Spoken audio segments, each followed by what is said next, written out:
Not allowed, Dr. J. Get back in here.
What you think about when you're born into a fire? Let them burn it out. Sell them to the richest buyer. They wanna let the world decay. They tell us lies and fade away, fade away. We feel betrayed. We were raised to lose the race. Wake at the back of the pack, kill it anyway. Listen up now, because we're never dropping out. Beat the odds, beat the big house. The brains are bigger than the doubt. We've been thinking for ourselves, never let the truth fade away. This is bigger than ourselves, we won't let the world burn away, burn away. We feel betrayed. We were raised to lose the race. Wake at the back of the pack, kill it anyway. To blame, haters face the world's mistakes. Wake at the back of the pack, kill it anyway. I was wandering around in a field earlier today, and I saw an angel. And he gave me 35 golden tablets and told me to spread it to the non-believers.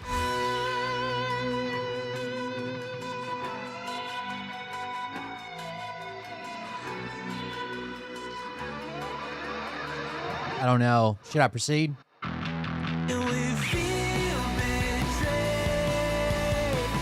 We were raised to lose the race.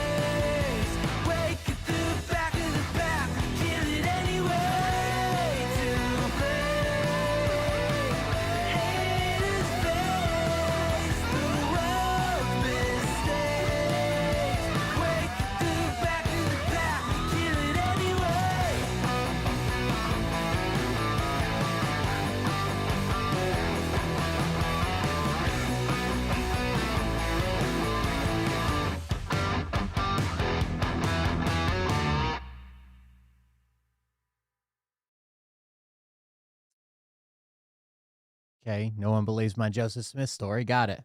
Got it. Got it. Understood. Understood. Moving along. We just won't discuss it anymore. Fine. That's what you want. That's what you get. No more. We're not doing it. Let me get Facebook going. I don't remember doing this. Did I do this? Nope, I sure didn't. See, I'm glad I checked. Look at that. Refresh this. Like that. Change accounts.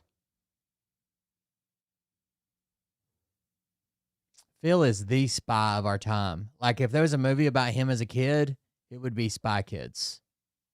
Right? Either that or he would be Lava Girl. One of the two. I can't remember. Go over here, do that. Okay, we're good. We're good. We're good. We're in, we're good. We're good? I think we're good. Hey Daddies, it's me, the Linda Binda from TikTok. I wanted to make this video because I wanted to thank you for watching Cold Beer Confessionals with Will Bird. I think that's just incredible. I've watched a few episodes. Your husband doesn't own anything in the stock market? You know like not even his retirement and stuff at Suco? Is Big Daddy's meat stick. I heard that it's very thick, like a good old German sausage. You know, Linda and her coochie loves that.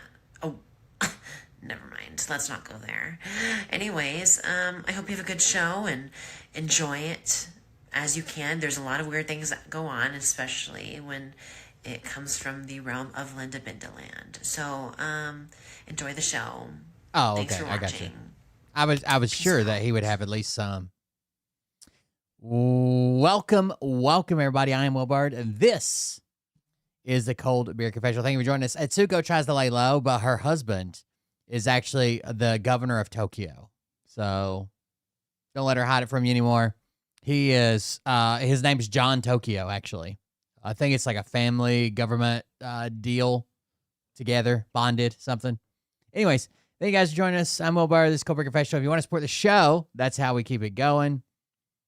If you like it, you like to hear me bitch, doing stuff, whatever, go over to this link where you can support the show financially. Leave a message so I know who to thank. Thank you guys for the donations and support and showing up every day. Listen to me complain. It's a Sunday. I had a bunch of fucking trouble getting the stream started. I still might. If something happens to the stream, fuck it. I'm not going to keep messing with it. But the computer's been acting really weird, like sluggish, then freezing for long periods, and it didn't want to connect to stream, but we're here now, so we'll see what happens. Let's start with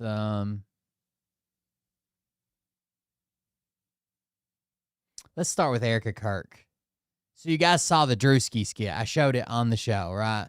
Where Druski was American conservative woman or whatever, and he comes out in front of the right there. See this image? He's American conservative woman or whatever he calls it, and he comes out in front of sparklers and does this and gets organic pup treats and blah, blah, blah, blah, blah. But he never says a name. But obviously it's playing up the trope of Erica Kirk, like basically celebrating that her husband died. I don't know. It's all kayfabe. It's fucking fireworks and tinsel and celebrations. And I don't know. It's all fucking weird. Anyways, he does an amazing skit. And then we end up with this, but I don't think it's true, I guess. Oh, here we go. Erica Kirk called Elon Musk to fix Grok after AI wrongly identified Druski's character as her in a viral skit. She insisted it's not her and asked Grok and accused Grok of spreading false information. Fix your damn AI. This is not me. Your bot. Now, AI, as far as I know, AI did identify her. Grok was like, oh, yeah, that's famed widow Erica Kirk. But it says that this is not true. The screenshot in the video is not authentic. Erica Kirk did not post this. Just get out of the way. Did not post this. Her account has no such post, and her last was March 21st, 2026. She has not responded to the Druski skit or Grok. It's cool when they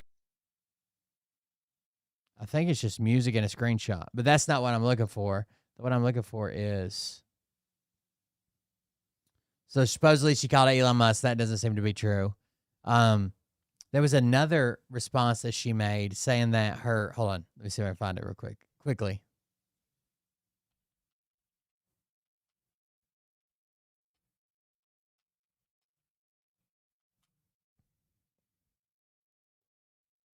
The one I'm looking for is... Look at this.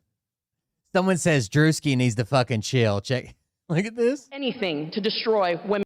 Druski's got to chill the fuck out. Wait, now he's a CPAC in character? Tell you, as a real woman,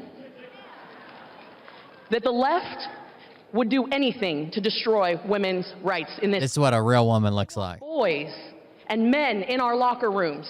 Are we going to stand for that? No. They want biological men. So people are posting this video and saying, Druski, you got to chill out, dude. By the way, my opinion is Druski did not make the character. Erica Kirk made the character. Druski just wore it better. Made it funny, right? Erica Kirk made this pantsuit, power, boss bitch. My husband just died, but I can't even fucking cry. And I'm shoving a Roman candle up my ass so everybody looks. Druski just wore it better. Take trophies and scholarships and podiums. That does look like Druski in drag, though. From our women athletes. Are we going to stand for that? I didn't think so. And this is the best part. 2 weeks ago, Oh, I see the one I want. voted down a women's history museum because, get this, we wouldn't allow biological men in it. Sure. Other things that never happened. You can't make this up. Guys, I don't know what to tell you other than we have a country. These are the dumbest group of people. The left stopped a women's history museum because they wanted to put all men in it. I can tell you, as a Okay. woman. Druski, you got to chill, bro. All right, then this one. This is the one I was looking for. Erica Kirk suggests the impacts. I thought this was real. Apparently it's not. It suggests the impact of Druski's viral skit has now hit close to home, saying her young daughter saw the video and believed it was actually her. She argues that the situation has gone beyond harmless joke. It is now causing confusion and distress for her child. It says, my own little daughter came to me thinking she had seen me in that video. That's how far this has gone. A grown man turned me into a costume and spread it to millions of people. And now even my child is confused and hurt by it. Y'all keep calling it comedy, but there's nothing funny about bringing this kind of humiliation to my family. But it seems like the screenshot is not authentic. Eric Kirk did not make this statement. It would have been funnier if she did. It says that never, ever, ever, ever, ever believe anything from the Hindustan Times.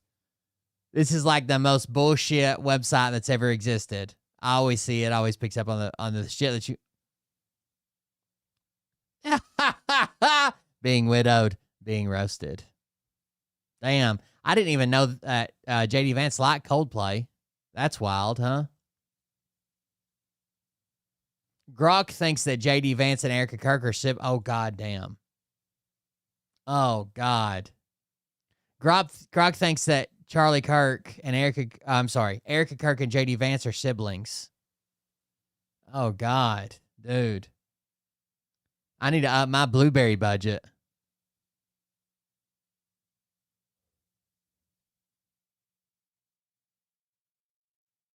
The internet's a wonderful place, dude. That's amazing. Fake grieving widow grifter costume. Fake teardrop skin-tight leather morning pants. This one actually comes with the upgraded Israeli flag. Shabbat Shalom, as Charlie would always say when he got home.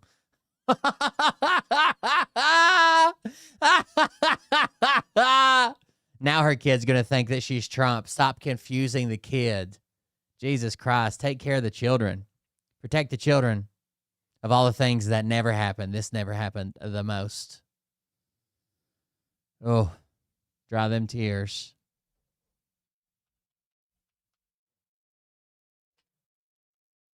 Have we watched the whole skit? I know it was at the end of a show, and I just pulled it up. I bet you people had left already. God, it's funny. How conservative women in America. Get on your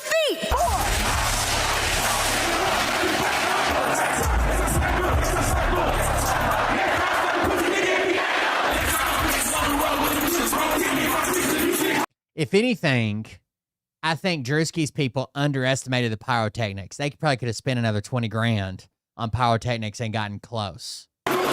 War is raging in Iran. We're praying for all the soldiers and troops. That's great that you're praying, but how about all the kids that died when the USA hit the towers? It broke my heart. That is the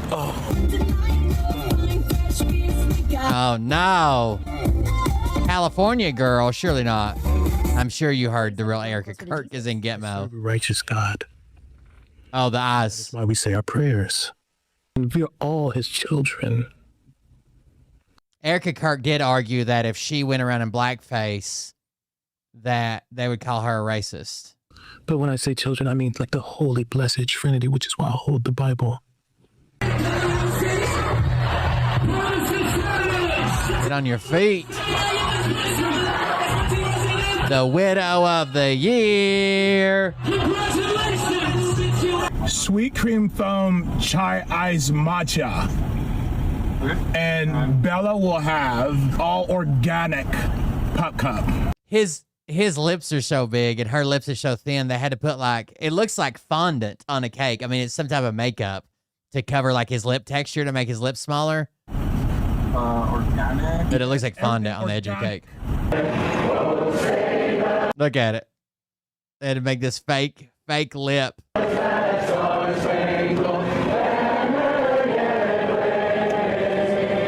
Yeah, she's already racist. What's the difference now? You're right. 4. Oh, God. 3. Pilates mom. Are you good? 4, 3, 2. Hold your chest lifted with the lift. We have to protect all men in America. All white male men. All male men? Especially all white men in America. Those are the boys that we care about in this country. America is built on their backs. Yes. The black security guard. Looking sus as fuck. They are the ones who matter the most. It's true. After Druski's skit going viral, Erica Kirk asked Elon to delete Musk's response was, "Madam, just sit back and enjoy the content." I don't know if this happened either. Take this down. I'm not exaggerating when I say this man has now racked up over 150 million views, humiliating me, mocking me, and turning me into a global joke while your platform, it doesn't sound like her. Just, it lets it spread. This, maybe in a private message, this does not seem like a public message she would post. That is disgusting, defamatory, and degrading. Remove it. The video has 150 million views because people want to watch it. X supports free speech, comedy, parody, and content people choose to engage with. We are not removing lawful content just because it offends someone. That is not how this platform works. Neither one of those sound like genuine. Suing me over a video I posted. So Erica Kirk suing me over a video I posted. Me. I heard she did send a cease and desist. And all white. But that might be something she sends out to anybody who makes content about her. Who knows? Walking in with fireworks, hitting a double take, that half cry, half smile, talking like those political wife speeches. And now it's too far. Now, let's keep it real. You forgave the man who killed your husband, but you This sounds like an AI taking video. me to court. Say it again. You forgave a killer, but you're suing a comedian for a video. That's crazy. And don't lie on me. I ain't joke about no tragedy. Yeah, it sounds like I an didn't touch AI that. video. I joked about what everybody sees, the outfit, the voice, the way y'all get on stage and talk. That's public. That's what y'all put out. I just copied. Erica Kirk should just sit this one out and let Kat Kamek take the Druski heat. Damn. Yeah, that's who he was really talking about. Druski clapped back at Erica Kirk, noting that he never named her directly in the skit. I did see that. It says, "I never even said your name in the video. The fact you saw a wig, a Bible, and a character and immediately decided it was about you is kind of telling on yourself." Look what I received in the mail today.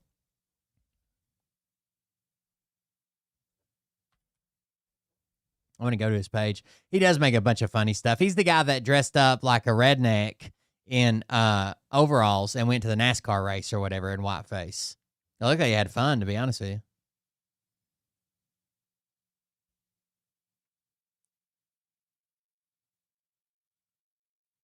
Yeah, I'm not seeing the post about a cease and desist. Maybe there it is. Bro, his costume design and makeup team is terrifying. There's where he went to the NASCAR race. That's pretty fucking wild, dude. They even got him sunburnt and shit. Yeah, she's rich enough to where she would never have to see the public ever again, ever. Right? Just go on about your fucking life, right? But that's never enough for these people. They've got to have control, right? She's talking about how this is going to be bigger than Charlie could have ever made it. We're going to be in every school. We're going to be in high schools. We're going to be in middle schools. We're going to be on every college, and we're going to shape the vote. Basically, it's that power that, like, they're basically kingmakers, right? I can get anybody elected. I can get anybody not elected. It's so fucking weird. I don't know. I've worked my ass off my whole fucking life, and I feel like if I got that much money, I'd just fucking disappear somewhere. Y'all would never have to fucking hear from me again. I'd just be out. Yeah, I don't see anything about the cease and desist post. That'd probably be pretty high on here, and we're already back to March 12th. Yeah. All right. Anyways. Here's something to laugh at. This guy does, you guys know the Necessary Conversation podcast with the parents, that Bob and Blob and whatever the fucking mom's name is, and their son and daughter, Haley and Chad. This guy does skits of the Necessary Conversation podcast, but if they were set in different universes. Actually pretty fucking funny. Dad, what are your thoughts on the reports from many news? So this is in the Spider-Man universe. The Necessary Conversation in the Spider-Man universe. What are your thoughts on the reports from many news sources now that it was Venom who threw the car at the semi-truck containing toxic gases? Now, we don't know that. Yeah, what news source was that? Almost every single one in New York City. We have footage of this.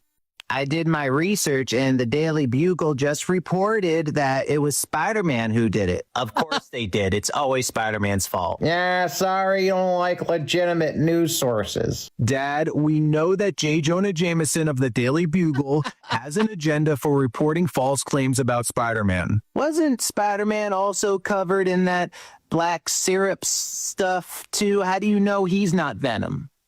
Because one, Spider-Man made a press statement indicating how dangerous the symbiote was and how he had to remove it from his body. See, he had it. And two, we've seen Spider-Man and Venom at the same place at the same time, usually when Venom is acting crazy and Spider-Man is trying to stop him. Spider-Man was probably the one that drove him crazy. I'm glad he blew up a truck. The truck contained toxic gases and literally exploded next to a school. You're happy with that? Yes. Now, I don't know if I'm happy about that. If Venom did it, he probably had a reason. The fact that you can't see that is why you're so messed up in the head. Really? We're messed up in the head because we don't want a 7-foot-tall alien monster next to our children's schools? Yes, this is why we need Norman Osborn to run for president. Get some damn common sense back in society. Dad, what are your thoughts on the reports? He's pretty good, dude. Sources now. The one I saw the other day, it was a different universe, but what universe was it? That's Hook, Armageddon. Oh, Power Rangers. This was actually the first one I saw. Mom, the Angel Grove Tribune just released a statement saying that the putties that attacked the basketball courts were seen being summoned by Goldar. I didn't read that. Goldar, as we know, is Rita Repulsa's right-hand man. Yeah, so what? If Goldar attacked Angel Grove with the putties, then that means that Rita Repulsa was behind it. Bullshit. Why? Why is that bullshit? How do you know the Power Rangers didn't release them? Because there are eyewitnesses claiming that they saw a yellow figure with sharp teeth summoning the putties. The Yellow Ranger is yellow with the teeth on the helmet there. Rita probably tried to stop the putties herself. It's clear that Rita was behind the putty attacks. Now, we don't know that. Mom, what would it take to convince you that Rita Repulsa is bad for Angel Grove? She literally destroyed half of downtown yesterday. All I know is those puffy, powdery Rangers, Powder Rangers, they're just trying to push the LGBT, whatever, with their rainbow colors. That literally has nothing to do with the putty attack. What about the Megazord, the one that the Power Rangers used to destroy the monsters? How do we know it isn't Rita controlling the Megazord? Yeah, the Power Rangers should step aside and let Rita handle it. Mom, the angel. I grew up on Power Rangers. Yeah, that's pretty Dad. Next. Hey everyone, I'm just waiting at a train light right now, but just want to say thanks so much for the positive comments and people viewing my silly parody video. Some people were asking if the Necessary Conversation podcast has seen it, and honestly, I don't know, but would be pretty cool. Also, the drawbridge is going up. Not a drawbridge, the gate, the thing. There's no bridge. I'm not driving over a bridge, but I'm driving now, and it's probably not safe to be doing this. So just want to say thanks so much, guys, and yeah, definitely have more coming. Hey everyone. Mom, do you think that we should try to stop? So this is if it were in the Armageddon universe. Mom, do you think that we should try to stop the asteroid from hitting Earth? I don't think there's anything coming for us. But we've seen it coming for us, and several fragments have hit the planet already. Now, we don't know that. Mom, we do. We've had debris hit the Earth already and have calculated a massive asteroid the size of Texas heading toward us. We need to do something about it. Oh, yeah, and who the hell's gonna pay for it? Who cares who pays for it? Exactly, a bunch of communist dummies wasting tax dollars on bullshit. So what do we do? Nothing at all? I don't want a dime of my money being spent on this liberal space mission. It's bullshit. Dad, the world is about to end in 2 weeks if we don't do anything. Bullshit. I really don't understand why you're against them funding a rescue mission for the planet. And what? Have a bunch of woke spacemen drilling into a rock? You liked drilling before, but not when it's to save the planet? There's no asteroid, and Harry Stamper's a damn idiot. Oh, okay, let's calm down, be respectful. The man is literally willing to risk his life to save the planet. I mean, Mom, what do you make of this? I think Harry is probably a very nice gentleman, but I just don't like it. I don't think we should go there. We should worry about our own country. Dad? Harry Stamper is Bruce Willis's character, the leader of the mission or whatever. To go there, we should worry about our own country. Dad? I'm going to the bathroom. Mom, do you think that we should try to stop? These are very, very, very good. I'm going to follow this account for sure. These are very good. Mom. All right, so if the Necessary Conversation podcast were in the Hook universe, like the Peter Pan Hook. Mom, what are your thoughts on Captain Hook kidnapping Peter Pan's children? Yeah, well, Peter Pan cut off his hand, didn't he? I don't think that would justify kidnapping his kids. I don't know, maybe he's trying to save them. Yeah, he's probably trying to protect them from all those fairies floating around with their damn happy thoughts. What's wrong with having happy thoughts? That's a good thing to have, right? Yeah, liberals don't have happy thoughts. Dad, have you ever had a happy thought? I'll have a happy thought when we're done. So, Mom, you would be okay with Captain Hook kidnapping us, your own children, and probably pushing us off the plank? Now, we don't know that. He is a captain and deserves respect. He wouldn't do that. Dad, would you go to Neverland to rescue Haley and I from Captain Hook? Yeah, not if it meant I had to fly with some fairy in the sky. Really? You wouldn't save us? You'd be fine. We'd be fine with pirates who kidnap children and bring them to their island. Yeah, just stay away from that floaty fairy dust that's making everyone woke. Haley, I think we'd be screwed if Captain Hook kidnapped us. At this point, I'd rather just stay in Neverland. Mom, what are your thoughts on Captain Hook kidnapping? He nailed it, dude. He nails it. Yeah, well, Peter Pan cut off his hand, didn't he? I don't think that would justify kidnapping his kids. I don't know, maybe. Yeah, a lot of creators do that to just when they're doing skits to just signify it's a female. They just throw a towel on their head.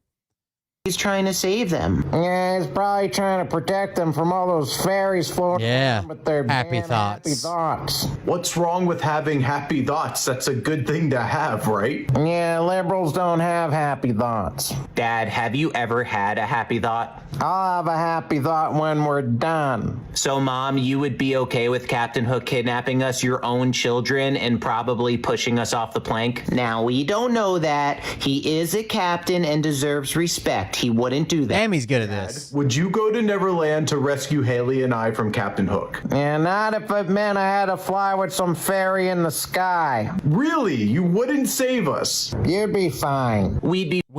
when they said, what if Haley and I were in Oklahoma City and Donald Trump decided to bomb Oklahoma City? Just send the full force of the military, the Air Force, to bomb Oklahoma City. And the mom said, well, he's probably got a good reason why. He knows more than we do. And he probably has a good reason why. I would just hope that you weren't there. Fine with pirates who kidnap children and bring them to their island. Yeah, just stay away from that floaty fairy dust that's making everyone woke. Haley, I think we'd be screwed if Captain Hook kidnapped us. At this point, I'd rather just stay in Neverland. Mom, what are your thoughts? I can't believe he nails it so well. It's not even parody at this point.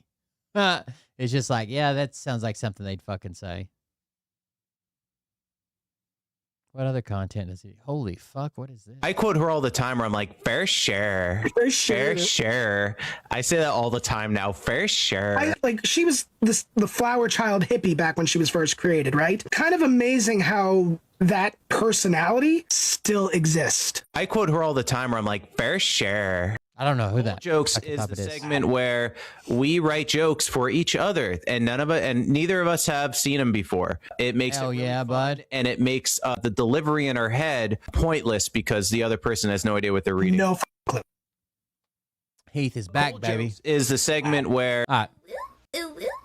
Let's talk about. Oh, by the way, before the show started, there was thank you right now for those gifted subs. I appreciate it. Before the show started, there was gifted subs that were purchased after the end of the last show. You know, we were talking about them being on sale or whatever it was. There was some that were purchased. Thank you very much for that. Let me look and see. It was, God, his name's on the tip of my tongue. Damn it. John McKay. John McKay bought 5 subs at the end of the last night's show. Thank you for the gifted subs. I appreciate it. All right, here we go. Wouldn't you know? Have you guys seen Trump's Sharpie story?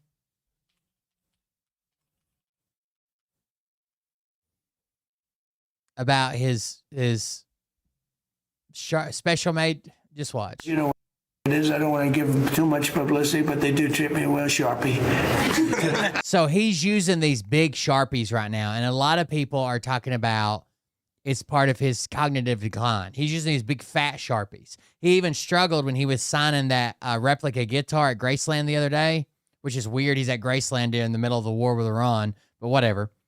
They told him it's a replica. Then like 2 seconds later, he's like, did he really play this? They're like, no, it's a replica. Then they fucking, they gave him a normal size Sharpie. He signs a bunch of M's in his name again, does the weird signature thing. He seems kind of unsteady when he's sitting down, when he's moving the guitar around, but he had a normal human-sized Sharpie. But they say they've been giving him these big Sharpies to help his cognitive decline. Now, did someone on his staff say, oh, Sharpie made these special just for you, big guy? Sharpie wanted to give you something special, so they made you your special pens. Here you go. Catch a bubble, friend. You know, maybe.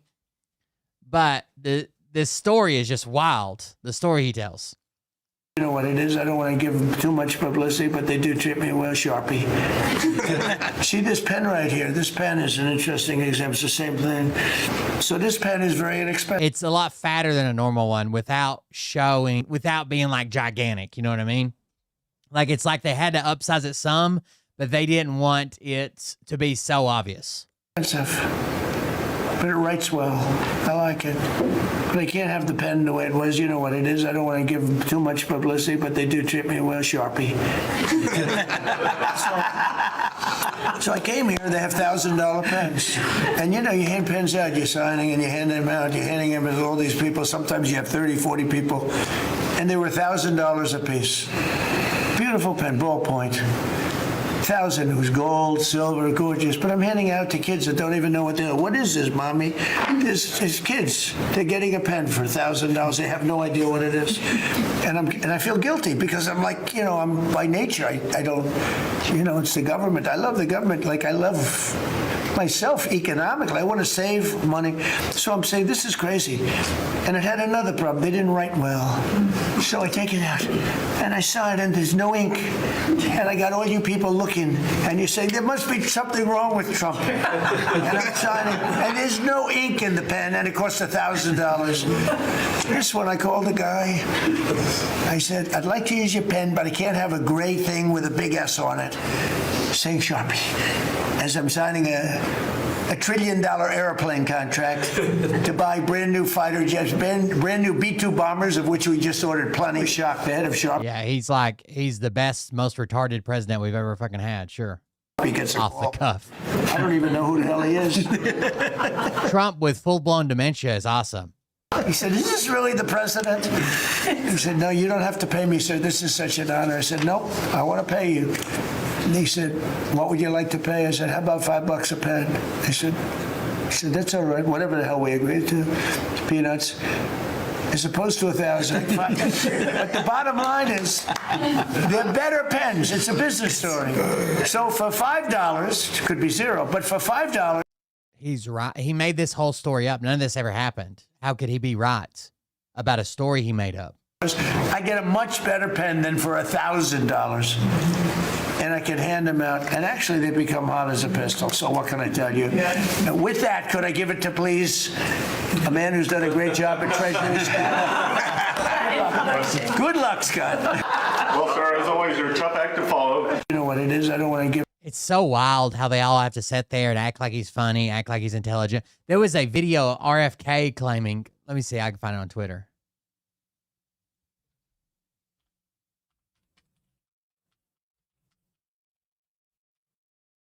Now, Trump's fucking retarded, right? Like literally retarded, especially when we're talking about international policies and politics and stance and troop movements and customs, anything to do with the rest of the world.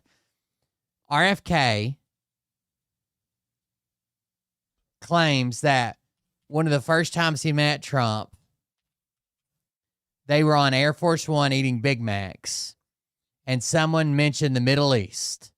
And Trump took a napkin, turned it over, and drew a perfect map of every country in the Middle East. Not only a perfect map, but after he drew the perfect map, he wrote the size of each country's army, rounded, I guess, to thousands or tens of thousands or hundreds of thousands, and put it on in each country how many troops they had.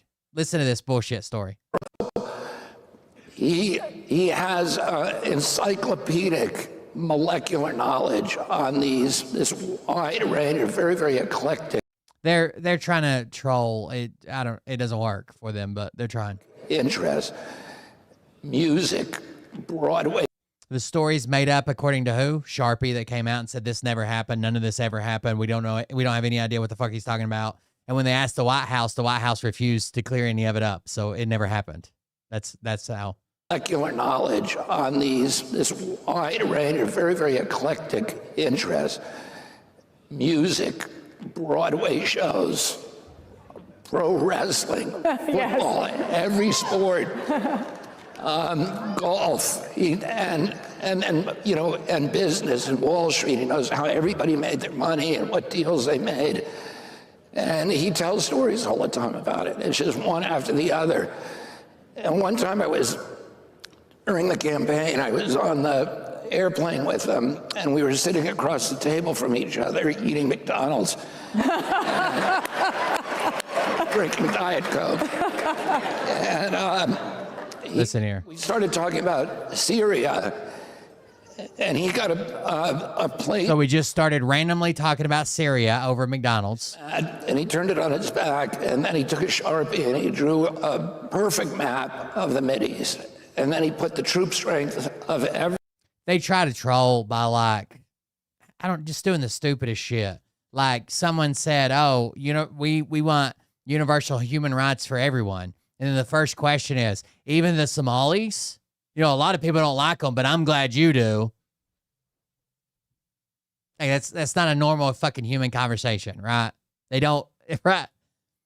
A lot of people don't like them, but I'm glad you do. What about those people? What do they call them? Something like Jewish or something. You know who I'm talking about? I love them. I love them. But what do you think about them? Huh? Like, it's so fucking stupid. Country on we should demand a better class of trolls. And he got a placemat and he turned it on its back, and then he took a Sharpie and he drew a perfect map of the Mideast. A perfect map of the Middle East.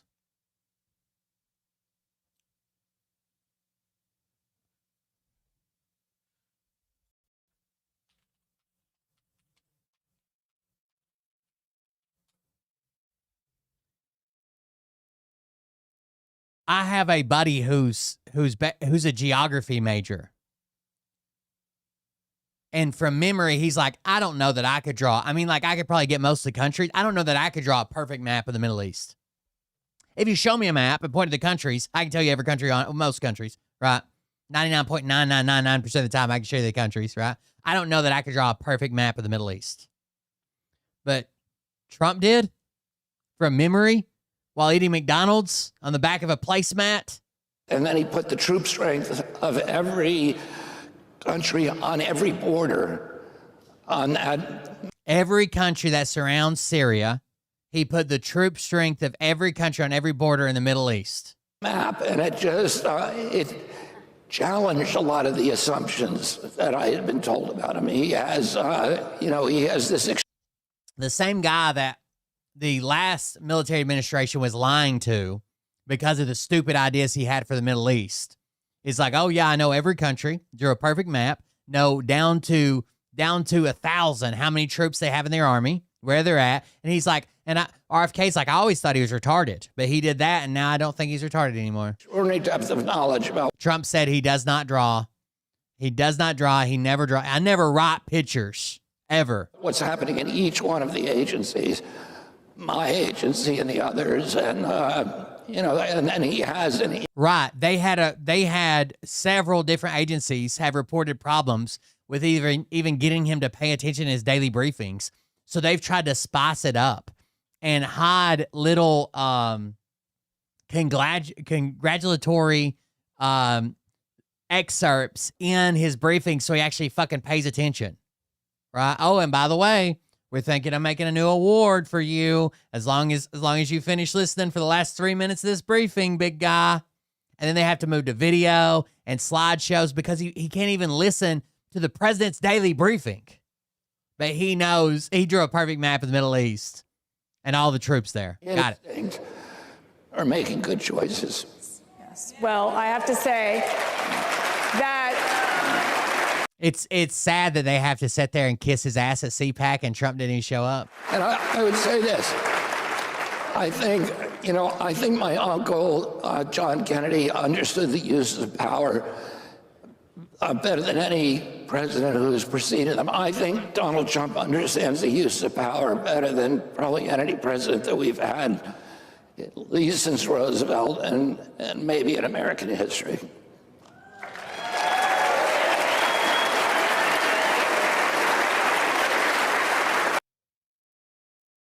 I think people around Donald Trump realize how maybe soft the guardrails are around the protection of, the three branches of government and checks and balances are, and they're driving him to push those boundaries, right? To push back against them. And say, oh, well, we'll just do this and then we'll see what the court does. But I don't even think Donald Trump's the mastermind of that shit. Anyways, like I said, the Sharpie story never happened. Here you go. He made up the Sharpie story because he has behavioral variant frontotemporal dementia. Just like I fucking told you guys. I'm a physical therapist with a doctorate in my field and 14 years experience working in home health care, treating patients who make shit up because they have dementia. The Sharpie company says it has no record of any such conversation. He spent 5 minutes of Thursday's cabinet meeting boasting of his thrift with a story about negotiating for $5. He was paying $1,000 a Sharpie. Now he's paying $5 a Sharpie because they wanted to make them personally for him. Personalized Sharpies. The company that makes the permanent markers said the exchange never happened. Presented with a transcript of Trump's account, a spokesperson for Sharpie maker Newell Brands said it did not occur. We don't have any information about the conversation described, the spokesperson said. We're proud to be a beloved brand trusted by so many globally. Just not that motherfucker. That's what they're not saying. The White House did not respond to requests to clarify Trump's account, including whom he spoke with and when, and how he did obtain black Sharpies with his signature in gold, because it didn't fucking happen. And they know it. This is a classic sign of frontotemporal dementia, confabulation, where compared to Alzheimer's, where you simply forget things and the holes in the memory become more numerous and more debilitating, with frontotemporal dementia, you fill in the holes with lies that you 100% believe. He's confabulating for 5 minutes or more at a time now. Just to be clear, the son of a bitch with the nuclear codes told a made-up story for 5 minutes plus. Some people say that I make these videos and do the countdown just for engagement. Well, somebody fucking should. Don't you think? Don't you think? We can't find a fucking doctor anywhere to say, I think he has dementia, except for a chosen few. And the legacy media ain't saying shit. So yeah, I'm going to do the countdown, which, by the way, we're inside of a 26-day window where I think he will either leave the land of the living because he aspirates on a Big Mac, or they'll be forced to impeach, invoke the 25th, or Article 2, Section 4. Folks, he made up the... Thank you for your attention to this matter. Holy shit. By the way, the company that makes the presidential pins is a company named Cross, okay? It is out of Rhode Island, maybe? It's an American manufacturing company, Cross Company LLC. They make what they call the presidential pins. And for years and years, I'm trying to think of when they started, the 70s, probably 60s or 70s. They've made the pins that people sign with, and they do give them away, right? They've even held like some charity auctions with them. This is the pin that signed this bill, and it has to do with this a charity, so we'll have a charity auction with it. Whatever, right? They make the pins. Those pins, specifically made for the signing, are like, I think at max like $150.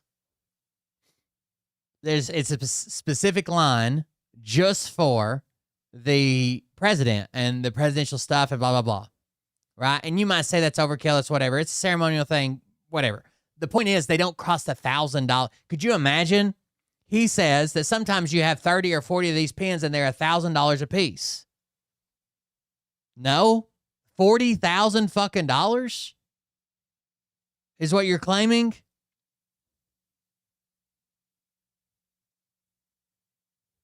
So they have different models. There's like the Sentry 2 model was the one that like Obama liked.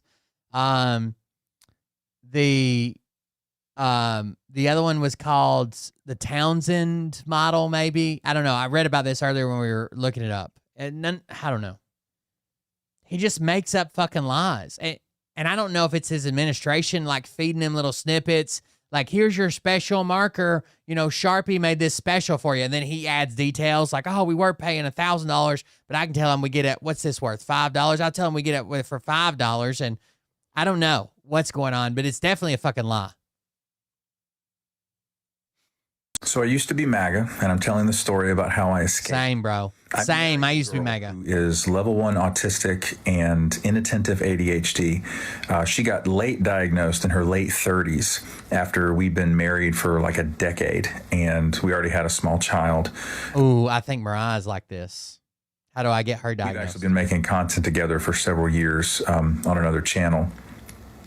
She was one of the reasons that I escaped because, first of all, she did not grow up in the fundamentalist religious cult group that I did. She didn't grow up in church at all. We actually met at church, which is very ironic because she kind of, had some, spiritual leanings in her mid-20s when we met. So she showed up to the church that I was a leader at, and that's how we met. Ooh, I don't like where this is going. How old were you both when you were a church leader and you started dating her? Started to deconstruct Christianity and by default, right-wing authority. Dude, I saw the funniest video. There's this guy that said he's like tearing apart this piece of machinery. It's like some type of gristle mill, something, tractor part. It doesn't matter. This really complicated piece of machinery with like different belts and beveled gears that go together and this shaft that turns and different speeds that engage. And he's taking the cover off of it while like somebody's shifting through and engaging it, disengaging it, changing the speeds and all this stuff. It's a really complicated piece of machinery about this big and probably 200 gears in the thing and springs and shit. And he's going, "Oh, you always hear, back in my day, no one had all this autism and ADHD." And he's like, really? Who the fuck built this? Who the fuck sat down when there was no goddamn electricity and built this fucking monstrosity? You guys 100% had autistic people. 100%. It was, I don't know, it was a funny video. I wish I'd have grabbed it for the show. Politics, or what became MAGA, people who are neurodivergent are very good at recognizing patterns. Atsuko, you biased bitch. She asked for it, chat. You guys see it. They're usually really good at telling who is full of shit as soon as they meet them. They can tell that somebody... Cross pins are good. What do you use cross pins for? Do you just carry a cross pin, or do you use it for something special, or like at work or something? Or some people give them as retirement gifts, or they'll use it for like their final year at work, or to sign a special deal, or to sell their company, or you just have a cross pin. They do have some really high-end models. They even have some cool fountain pens that everyone loves, and when that person turns out to be a piece of shit, they'll say, well, they'll probably bite their tongue when they want to say "I told you so," even though they spoke up at the beginning and everybody shouted them down. That's usually how neurodivergent existence happens. My wife felt this way about the majority of people in church that we knew that I really respected and looked up to for really no good reason. And also all of the leaders all across the nation and the world in the cult that I was a part of, the New Apostolic Reformation. She knew that these people really weren't worthy of respect, but I thought that they were. I'm going to say it, by the way. Modern Christians don't want nothing to do with Jesus. They follow Paul, right?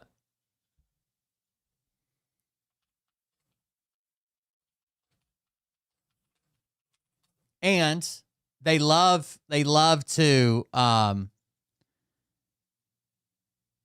Paul and his Reformation or early church. That's what they're into, is Paul. Hold on just a second.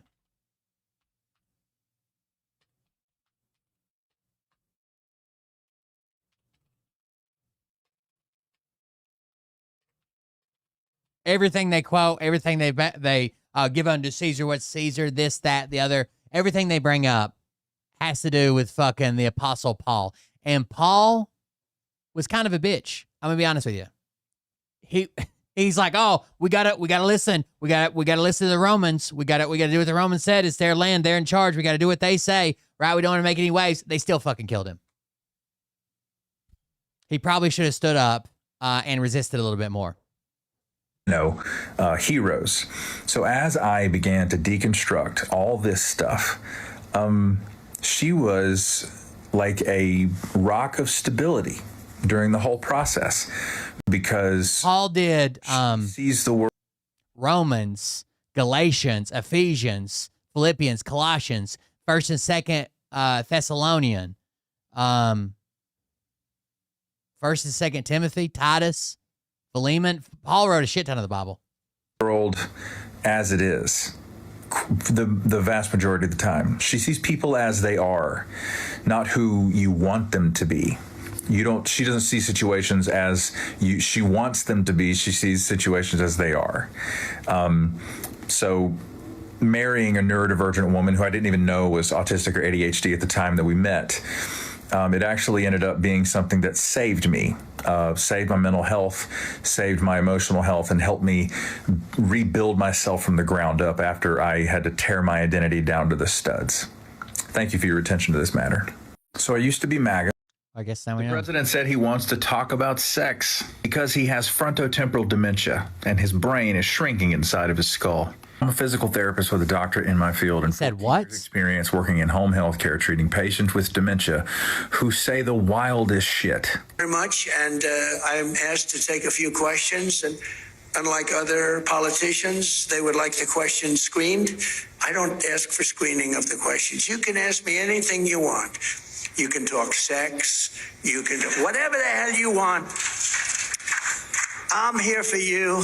My fellow Americans, he is this close to saying something that will bring the whole damn thing down. If the press knows what's good for them, they will craft a line of questioning that will trap him into being indicted immediately for what's in the Epstein files. He should be already, but Pam Bondi won't be able to put the words back into his mouth. The reason he's doing this is because his frontal lobe from frontotemporal dementia, his filter for what a person should or should not He can't keep the inside thoughts. When something weird and intrusive and you're like, I shouldn't say that, pops out, he can't keep that back. I actually heard a story the other day. There was a Reddit story that someone was reading about this guy that, this guy was married to his wife, and they were together for like 10 years. They had multiple kids, 2 kids, a boy and a girl. The wife died in a car wreck. Didn't go into details, just the wife had passed away. It took him like another 8 or 9 years to start dating again, okay? He wasn't going to date at all. He finally starts dating. He starts dating again. The kids are adults now. And his new woman that he was dating, fell in love with again, blah, blah, blah, over a couple years. He proposes to her. They're engaged now, okay? New woman engaged, wife dead, kids adults. The woman kept bringing up shit that made him uncomfortable, saying shit like, well, if your wife would have never died, do you think we would be together or no? That's too far, right? That's fucking too far. Because he should probably say no, like I would have been loyal to my wife, but that's just going to make her feel bad. That's just, maybe that's something you wonder in your head, but you never fucking say it out loud, whatever. Then she does that for like a couple months. She brings it up 2 or 3 times, like once a month. Then she stops doing that because he finally says, hey, look, I really don't like these questions. I don't like to play the what if games. I don't like that. So she stops bringing that up. So then they're all together at brunch. Now they're engaged to be married. They're all together. It's the dad's parent, the dad, the kids, the new fiance, the kids' grandparents on both sides, which means the deceased mom's parents and the dad's parents are all together at brunch. And they start talking about the dead wife's mother says to the dad, I'm so glad you found somebody that you can love again as much as my daughter. And the fiance says, she says it was a joke, but she blurts out, well, I'm kind of glad she died because that's the only reason that I got such a great man. At brunch, with the kids, with with everybody there. And he said it just went silent. The kids got up and left, and no one else spoke. And she said, oh, it was, I thought it would be funny. I thought it was like a joke, blah, blah, blah. Now the kids are refusing to hang out with or to be around her at all. And he's thinking about calling off the engagement. Now, is it true? I don't know. It sounded like it was true. Like he was really invested in it. Like as many times as he replied to people and talked to people and stuff, it sounded like he was invested in it. Maybe it's not true. Anybody can make up a Reddit story, but damn if that isn't a bad one. I think Mariah was actually listening to it and I was overhearing it maybe. And it doesn't matter, but that is a crazy fucking way too far. I'm glad she's dead or I wouldn't have ended up with such a good guy. Say or do is failing. That lobe, along with the temporal lobes on either side, are atrophying or shrinking inside of his brain. He can no longer reality test. He can no longer stop his limbic system or his emotional center from blurting stuff out, such as, we can talk sex, it's fine. That's the president. I don't think anybody compared it to autism. of the goddamn United States. It's my opinion that we are within a 25-day window where I believe he will either leave the land of the living or they will be forced to impeach, invoke the 25th or Article 2, Section 4 the entire fucking administration. Thank you for your attention to this matter. The president said he... So I just did my taxes and I owe the government $3,100 between federal and state. And I have decided to pay that because we need to be able to bomb a children's school at a moment's notice. I mean, without our war crimes, who are we? You know what I'm saying? I mean, when we have a person who's been... You remember when they told you we couldn't do health care, but now they're asking for $200 billion for the war in Iran? You know, it works out to like $1,400 per family, right? Per family, per family household, $1,400 you're going to pay to blow up people in Iran. Convicted of federal crimes like Michael Flynn, for example. There's so many to choose from. What if we couldn't give him $1.2 million for all of his pain and suffering as an asset of the Russian government? So I just want to encourage you guys, when you do those taxes, you're going to be tempted, I know, to not give the government those tax dollars. But those are just a couple of examples of the wonderful things that the American government does with our money. Thank you for your attention to this matter. So I just did my taxes and I owe the government $3,100 between federal and state.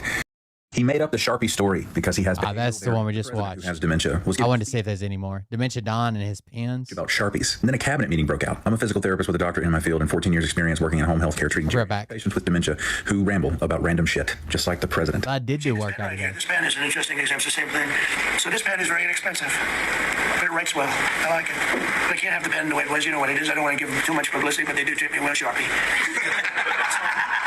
So I came here, they have $1,000 pens, and they were $1,000 a piece. And I feel guilty because I'm like, I'm by nature, I don't, it's the government. I love the government. Like I love myself economically. I want to save money. So I'm saying this is crazy. This is the pen that the president is referring to that used to be used to sign bills and executive orders.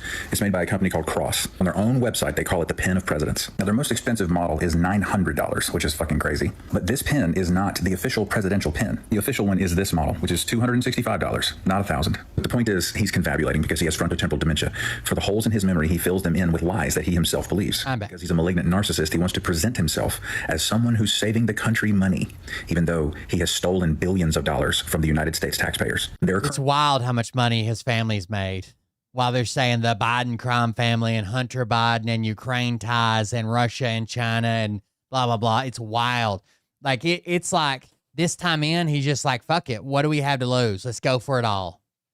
They're not trying to hide it. They're not trying to pretend they're not biased. They're not trying anything. Just make money. Currently trying to secure $200 billion more to fund their illegal war in Iran so they can bomb more children's schools. Also, malignant narcissists don't feel guilt. Anytime you hear Donald Trump say he feels guilty, he's a fucking liar. The entire reason that he is talking about pens. Are you like a trainer, or are you a bodybuilder? Do you compete? Are you just really into fitness, bud? In the middle of a cabinet meeting is all about the war on Iran is because his fine motor movement is deteriorating because the lobes in his brain are shrinking. He's using a fatter pen with a fatter tip because he cannot control a normal pen anymore. He also can't see the writing on the page well enough to duplicate his signature. I believe we're inside of a 27-day window where either he will leave the land of the living because he aspirates on a Big Mac. So far, they have basically gotten away with it. The media's called it out. There are Democrats in Congress that have called it out, but no real action other than saying this is wrong. The 25th Amendment or Article 2, Section 4, every motherfucker in this cabinet meeting, because they are a few French fries short of a Happy Meal. Thank you for your attention to this matter. The president who has... By the way, while we're on that subject, look at this little slip up. This is at CPAC. How many of you would like to see impeachment hearings? No. That was the wrong answer. Oh. Let me try it again. They don't even know what the fuck they're cheering for. You just love working out? How many of you would like to see impeachment hearings? No. That was the wrong answer. If that's what you love, do it, brother. Have at it. I was just curious. How many of you would like to see impeachment hearings? No. That was the wrong answer. Let me try it again. How many of you would like to see impeachment hearings? No. How many? So what they're trying to say is like, we have to have control of Congress even after the midterms, or we're going to have impeachment hearings. These fucking idiots at CPAC are so dumb. They were supposed to say, no, don't impeach Trump. But they're like, woo, yeah.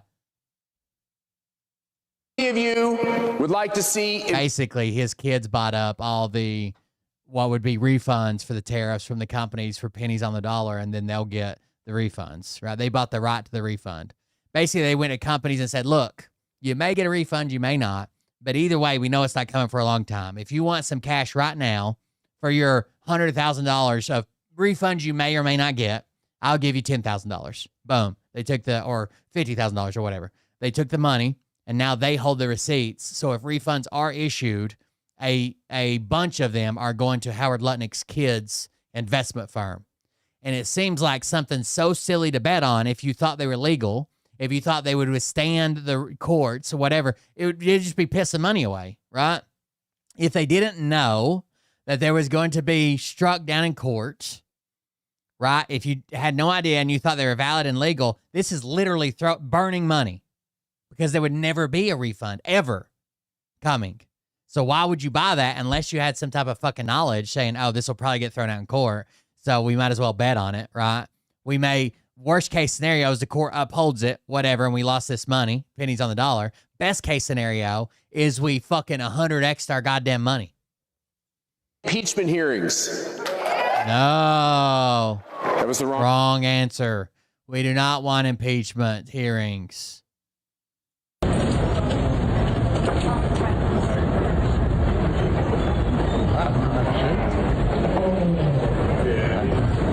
Mike Johnson wouldn't vote on the bill that was passed by the House.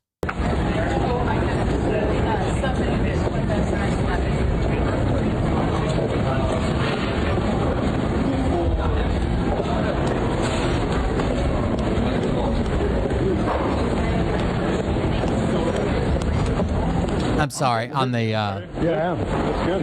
Okay. The Senate. He wouldn't he wouldn't vote on the bill that's posted by the Senate. He sent everybody home. Yeah, you will. You going above beyond your duties. No, I'm not. Yeah, yeah. That's my duty.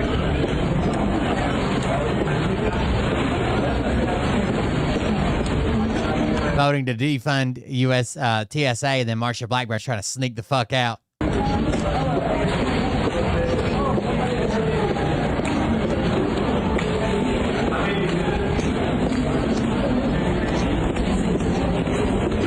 Yeah, the Senate got a bipartisan bill passed. Sent it over to the House. Mike Johnson's like, nope, we're going home. We're not even voting on it.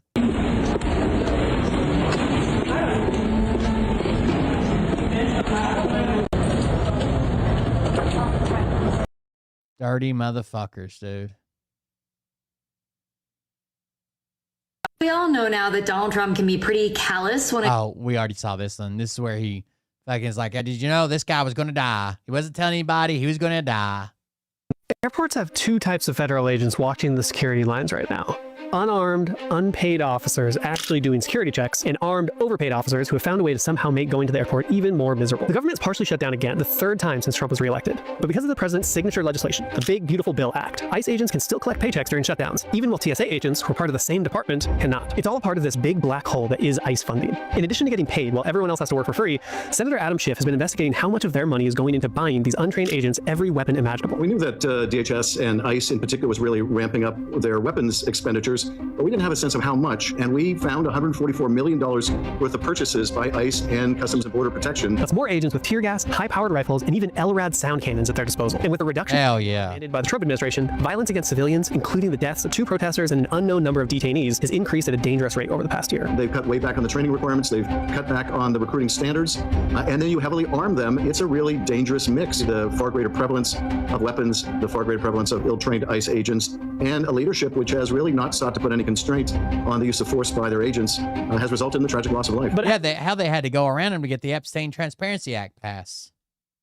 Like, he won't do shit without Trump saying jump. Tragic for everyone. Schiff's report found that the billions of dollars given to ICE with no strings attached has created an immigration enforcement industrial complex where prison companies, weapons manufacturers, and private military and security companies are raking in millions from massive government contracts that promise little oversight and offer even less transparency into how tax dollars are spent. For them, it's been a huge return on investment. These industries spent millions during the 2024 election buying favor with Trump and other politicians who are now offering contracts worth 10 times what they donated. And that's a big part of why the government is partially shut down. Democrats in Congress like Schiff want to put guardrails on ICE, oversight on spending. I'll tell you how. You want me to show you how? Let's finish this video. I'll show you how they taught us how to write neater in drafting. Proper training for agents and an end to the excessive use of force. But Republicans who control Congress owe it to their financial backers to keep that money flowing. It would just take a dozen Republican members to say, no, we're not going to fund these indiscriminate immigration raids and sweeps in our cities. No, we're not going to spend millions and millions more on heavily arming ICE and CBP agents. So we have the power to do it. What we don't have is a Republican partner that's willing to deviate in any way from what the president wants. Of course they're not going to deviate from what the president wants. Wait, you think they'll get a mean truth about them? A mean-spirited truth. When I was in drafting, we had to do these title blocks, and you letter in the title blocks, which means like drawing letters, but it needs to look like a computer printed it, right? Like that's the way it needs to look. So one of the things with like changing your handwriting after you've been doing it for years is that you fall into the same habits over and over again. Even when you start working on it, you'll still fall into the same habit once you start picking up speed. So the way they made us think about it, this might not work for handwriting, I have no idea. But the way they made us think about it was like, let's say, what's a letter I write all the time? B. So every time I write B, a capital B, I do this. I go down and then do this, right? That's my capital B. Every time I write a capital B, it'll be some variation of that. It's in my last name. I write it quite often, capital B. So even if I try to make a pretty B, like in the same pattern, it's going to be hard on the computer. But let's say I try to make a better B in the same pattern. I can technically, but it'll still have some of the faults of the original B that I wrote, okay? And with those faults, they get worse the faster I try to do it, right? They'll get worse and worse and worse. Or if I'm tired or if I just don't give a fuck anymore. So in drafting, the way they taught us to do it was I do this downward slash and I do this 3. Downward slash, then a 3, downward slash, and a 3. Is to break that apart and do it in an unnatural way. So I would never, if I was doing this for drafting like a letter block, I would never do a downward slash. I might start at the bottom and do as perfect of an upward slash as I can. And then I would normally do this 3. Well, maybe to stop that, maybe I start in the middle or partially close to the middle and try to do the best B that I can. And then maybe I come from down here, right? And try to do this. I know that doesn't look great. I'm on a computer, but you got to break the letters down in an abnormal way. So like for an M, I remember I would do this line for an M. I would set whatever my spacing was for my letters, for my font. And I would do this line from an M. I have to do upstrokes, and when I write, I always do downstrokes. I would find the center and do this line, and find the center and do this line, right? Instead of, because that has all my bad habits in it. But if you don't disconnect and think about doing it differently because you're trying to do it differently, you'll fall back into these same habits over and over again, right? And you end up with the same letters. Somehow you got to break it in your mind. Or like a W, I write all the time, right? Because my name. Maybe I would try doing it like this.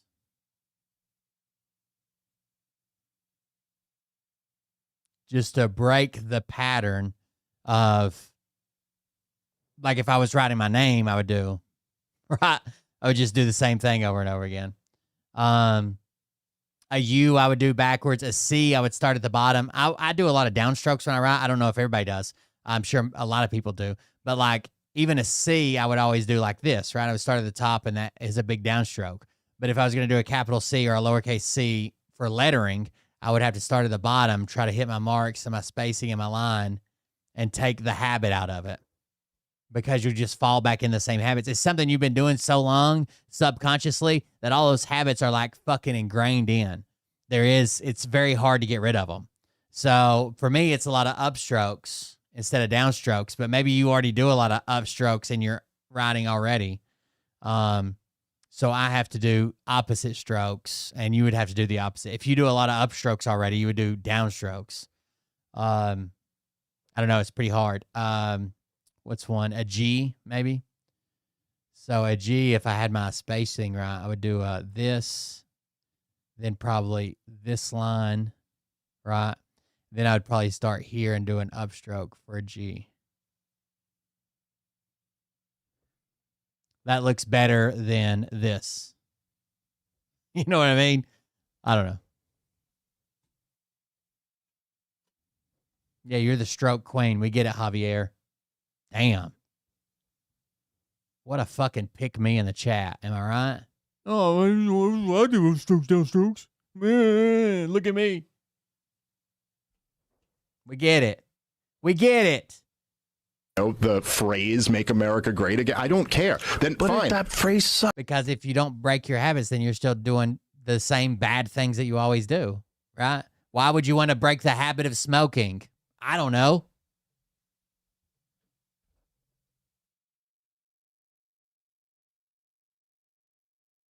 Why would someone want to break a bad habit? I don't know.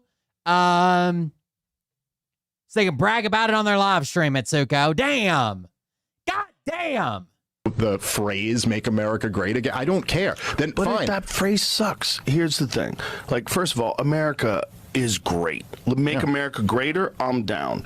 But make America great again, and then it becomes a movement of a bunch of fucking dorks, because a lot of them are dorks. A lot of them, these really weird, fucking uninteresting, unintelligent people that have got something they cling to, and there's a lot of people that are just real, genuine patriots, and they're all lumped into this one group, and you got to accept the dorks too. Fuck that. Fuck the dorks, dude. Fuck the MAGA dorks. We're the cool patriots. Fuck the dorks, bro. Damn. Fucking Suko's a MAGA dork. Dementia was giving a speech about Sharpies, and then a cabinet meeting broke out. I'm a physical Speaker of the House just gave the president yet another fake award because it is a coping strategy for a memory care patient. I'm a physical therapist with a doctorate in my field and 14 years experience working in home health care, treating geriatric. Here's how you break the bad habits when you're writing text. Why would anybody want to break their bad habits? Why? Just write like shit, right? Why would anybody ever want to improve anything ever? I don't know. Patients like the president. The president has done so much for the American people, and we want... I thank God every day for Hiroshima followed by Nagasaki, Etsuko, and it's all because of you. honor him in some small way, some token of our Hit him right in a rice basket. appreciation for his leadership. And so tonight we have created a new award. We're going to do something we've never done before. We're going to honor him with a new award that we'll present annually from this point forward. But he is the suitable and fitting recipient of the first ever You know that's not true. I don't believe in God. America First Award. We can think of no better title for what that is. Benjamin Netanyahu, our Lord and Savior. That's this beautiful golden statue here, appropriate for the new golden era in America. And we want to let you know before we bring the president out. This beautiful golden statue manufactured by Nebuchadnezzar Incorporated. This is a dementia patient care strategy known as, wait for it, therapeutic fibbing or compassionate deception. Where instead of having a dementia patient confront a painful or distressing reality of Donald's or items to reduce anxiety and stress. Oh no. Is that this approach should never be used in such a way that compromises safety. But of course, having this twat waffle in the White House endangers everyone on the planet. So anybody who has given this asshat an award is complicit in endangering the safety of the entire world's population. We're inside of a 28-day window where I think he will leave the land of the living, or they'll be forced to impeach, invoke the 25th, or Article 2, Section 4, the entire goddamn administration, because it's a fucking circus without a tent. Thank you for your attention to this matter. Speaker of the House just gave the president yet a... The people closest to the president do not want him to know about anything bad happening with the war in Iran. Oh, where they dive out and they shoot it off the cliff or whatever? Because he has dementia and they don't want to agitate him. I'm a physical therapist with a doctorate in my field and 14 years experience Video montage briefing. He can't pay attention. working in home health care, treating geriatric patients with dementia, like the goddamn president. Also, I'm wearing scrubs, so I'm fucking right about this. Exclusive reporting that President Trump's daily briefings include video montages of the biggest, most successful strikes on Iranian targets. But early on in the war, several U.S. military refueling planes were damaged in a strike from Iran. And the president found out about that from the media. He saw it in the news. He was frustrated by that. When his briefers explained to him what exactly had happened, he took to Truth Social and said, well, you're not telling the good side of the story. You need to be telling what the successes are and not just the failures. And he specifically referenced that. Some of the officials who we spoke with as part of this story are concerned that he should... Oh, the AWACS plane that was hit. not hearing enough about, frankly, both sides of this war right now. So the top advisors in the military to the president send him a montage of Call of Duty 360 no-scopes and are like, here you go, Mr. President. Here's all the information you need to make decisions on the war in Iran. The daily montage typically runs for about 2 minutes, sometimes longer. One described each daily video as a series of clips of stuff blowing up. Ladies and gentlemen, the president has dementia. And they are not telling him everything that he really should know about the war in Iran because he is a puppet. He is not cognitively able to understand war anymore. The videos are also driving Trump's increasing frustration with news coverage of the war. Trump has pointed to the success depicted in the daily videos to privately question why his administration can't better influence the public narrative, asking aides why the news media doesn't emphasize what he's seeing. He doesn't even know that what he's seeing is fucking fake. Like I've told you guys before, he can't reality test anymore because frontotemporal dementia is shrinking his frontal lobe inside of his skull. Folks, we are within a 29-day window where I believe either the president will leave the land of the living or they'll be forced to impeach, invoke the 25th Amendment, or Article 2, Section 4 his ass. And the rest of the administration. These are fucking war crimes. They all gotta go. Thank you for your attention to this matter. The people closest to the president do not want him to know about anything bad. The AWACS, the E3 are aging out. I think there was an article last year maybe that said they only had a 56% uptime, right? They're getting old. They're not being repaired. They're not being maintained. They're becoming wore out. Only half of them's ready. I think we only have like less than 20 now, but it's basically, it is command, right? It's intelligence gathering, it's command, it's tracking. It does all the data to command above a battlefield. But we've been flying them since the 70s. I don't know what the replacement is because it's probably classified. But yeah, 56% up rate is not very good. But I did see an AWACS was damaged in Saudi Arabia. I don't know. I just feel like it's a big deal, I guess. But I also feel like we have probably classified technology that is filling the role of the AWACS as much as it is much more capable, much newer stuff that's probably filling that role already. Not to say that we don't need it and we don't have enough of whatever's replacing it yet, but yeah. It is a giant receiver dish, receiving and transmitter dish. They can hunt subs. They can do all kinds of shit. Hold on, we'll watch a video on it. Oh God. But Ryan, it's a rotating radar dish. I think they call it a rotodome. Is that what they call it? Did I just make that up? A lot of it's still classified, but we figured out quite a bit of it.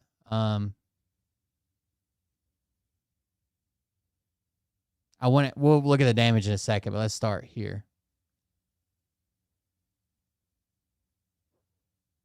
They can hunt subs, but their primary mission is flying over the battle space, and knowing where everybody's at all times, tracking all the threats, plus all the friendlies and everything, and relaying that data to other people.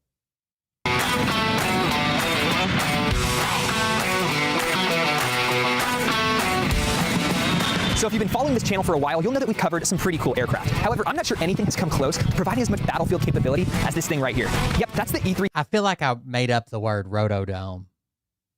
Like, it felt good when I first said it, but now the more I think about it, the more I think I made that up. Sentry, or more commonly known as the AWACS. And for the past 40 years, it's been the Air Force's eye in the sky. However, its days out here on the flight line are numbered, as it's likely going to be replaced with the next generation platform in the years to come. However, before that could happen, you guys know I had to get out here to cover this iconic aircraft. So today, I'm here with the 552, America's Wing at Tinker Air Force Base. Pretty cool. Bring you an up-close look at both the E3 Sentry and the AWACS mission. We should have done a better job protecting it. Absolutely. Making it easy.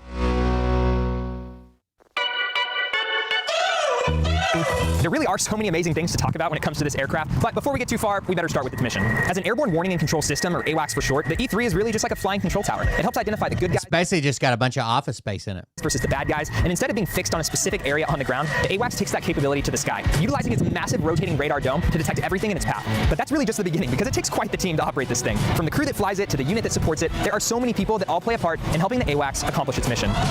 So to talk about the E3, you really do need to go back in time to the early 1970s when it first came off the production line. The E3 is a modified Boeing 707, and the version the Air Force flies still uses the original 707 fuel. Rotodome is correct. Oh, shit. I really thought as soon as it come out of my mouth, I'm like, somebody's gonna clip that, be like, look at this fucking idiot, he just made up a word. Fuselage and engines. So to give you a quick reference, the last 707 passenger flight by a U.S. airline was all the way back in 1983. So the fact that this thing is still being used in its role today is pretty remarkable. Now, flashing forward, over the next 4 decades, the E3 has played a vital role in almost every military conflict due to the aircraft being flown by both the U.S. Air Force and NATO. We used them. They were definitely on station when we were in Iraq and Afghanistan, right, tracking everything. Alliance forces. Whether it's helping to identify friendly forces or enemy threats, the E3 is the eye in the sky, providing threat detection and coordination directly from the air, which, by the way, I will say was demonstrated. It picks up everybody else's signals and relays them to everybody else, right? It can pick up its own signals, but it's really good at grabbing everybody else's information and sending it to other people. In the movie Transformers. Now, to hit briefly on the specs, well, you have to start with the rotodome. The unmistakable... he said it. 30-foot flying Oreo that is actually just a massive radar. It's capable of detecting targets from the surface of the Earth all the way up into the stratosphere and provides a 360-degree radar picture that can be shared instantly with fighter jets, ships, or other nearby control centers. The last thing I'll say is that flying and operating the E3 is no easy task. The aircraft itself can fit 39 people, and there's almost always at least 20 on board, helping man all the stations steering a mission. So with that being said, my first stop of the day was to visit the team responsible. It's a huge crew.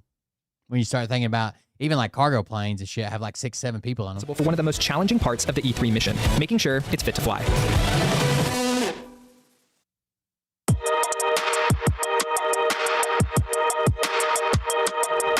So being a 40-year-old platform, there's definitely a lot that goes into making sure this thing can fly. So what better way to learn about that than from the maintenance team themselves? I've got a pretty cool group here. These are people that work on every different component of this aircraft, from engines to radar to sheet metal to crew chief. We're gonna go around step by step to learn from the professionals themselves on what they do day in and day out. All right, what better way to start off than with the engines themselves for the AWACS? We don't need to watch anymore, right? We got it. I feel like there's got to be some, hey, this is still classified. This is what's replacing the E3. And we're actually using it in service. But we should have done a better job protecting it. It's not just like they hit a C-130 or some shit, right? It is a crucial piece, an expensive piece, a piece we could definitely still need on the board. On March 27th, 2026, an Iranian ballistic missile hit Prince Sultan Air Base in Saudi Arabia. About 12 Americans were injured, and according to reports, 5 KC-135 refueling tankers were damaged, along with 1 E-3 Sentry Awax radar aircraft. I'm pretty sure this is the one Trump was like, they tried to say it was destroyed. It was just barely damaged. Or was it Hegseth? It was just barely damaged. The fake news media won't tell you that. They'll be flying anytime soon. Whatever. And just today, some of the pictures of that E-3 Sentry appeared on the internet. Yeah, it's a little more than damage there. They're lying. It's done. It's smoked. I mean, it's so old at this point, and it's literally cut in half. It's done. They will not be rebuilding this. Bub, I am no aerospace engineer, but that certainly looks like a radar dome. I kind of feel like Don Corleone in The Godfather when Sonny was killed. Look how they messed with my boy.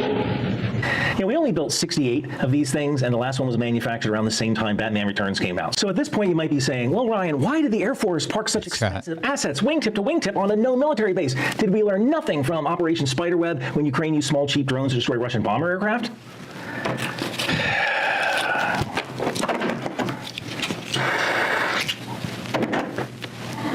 I mean, if only there was a doctrine or a manual that existed, something that could spell out exactly what to do in this situation. Like distribute all of our aircraft to multiple bases. Spread them out, keep them in coverage. Anything that can go in a hangar will go in a hangar. Don't keep them on top of each other. Keep them moving, right? Don't let it set for long enough for like recon to show up and then a day later for explosives to show up. Something. Periodically move them so that our adversary never knows exactly what base they're on. Rub it in, why don't you? The Air Force has this doctrine. It's called ACE, or Agile Combat Employment. You want to read the doctrine? It's at ryanpet.substack.com for free. And that includes the Air Force. If you guys want to read your own doctrine, go to ryanpet.substack.com to read the freaking doctrine. And yeah, there are a number of airfields around Saudi Arabia. And yeah, we probably should have been doing this. Part of the problem is that it's hard. I mean, at Prince Sultan Air Base, you have all the maintenance and logistical facilities you need. I have to constantly shift maintainers and fuel around. Well, there is a budgetary and logistical reality to that.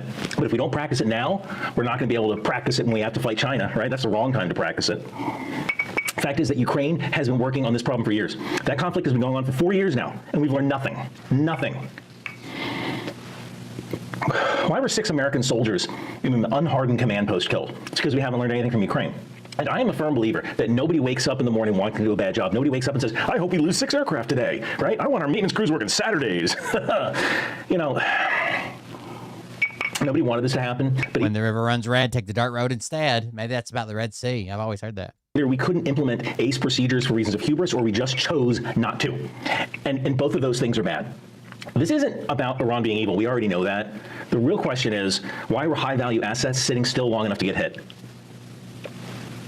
I can't answer that. But you know what I can do is have another drink. RyanBeth.substack.com. Why were they sitting long enough to about be hit? Iran being evil? We already know that. The real question is, why were high-value assets sitting still long enough? You can't blame Iran, right? They're doing what they do. And if we believe this administration, we expect them to do bad things. They blow up our fucking planes, kill our service members, right? What the fuck are we doing to stop that? Just chose not to. And both of those things are bad. This isn't about Iran being evil. We already know that. The real question is, why were high-value assets sitting still long enough to get hit? I can't answer that. Refueling planes is a big deal as well, right? Especially with the air missions we're running right now. But you know what I can do is have another drink. RyanBeth.substack.com if you want to read the ACE doctrine. I'm going to bed.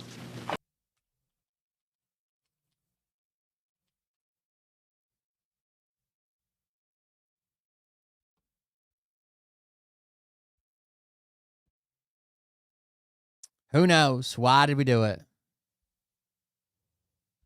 All right, what's going on, everyone? So we've got a quick Iran war update here, and unfortunately, we have to start out with some bad news that just came in a few moments ago, that 10 more American service members have been wounded in Iranian drone and missile attacks, this one in Saudi Arabia earlier today. The Wall Street Journal reported, quote, 10 American service members were wounded in an Iranian attack at the Prince Sultan Air Base in Saudi Arabia on Friday, according to multiple U.S. and Arab officials, adding that 2 of the service members are considered seriously wounded.